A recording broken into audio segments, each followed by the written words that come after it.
بسم الله الرحمن الرحيم. In the name of Allah, the Beneficent, the Merciful. قل يا أيها الكافرون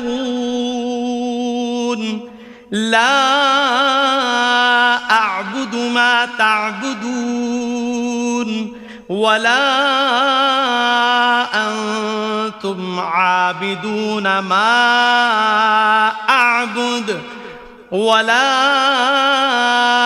أنا عابد ما عبدتم ولا أنتم عابدون ما أعبد لكم دينكم ولي دين. Say, O disbelievers, I worship not that which ye worship,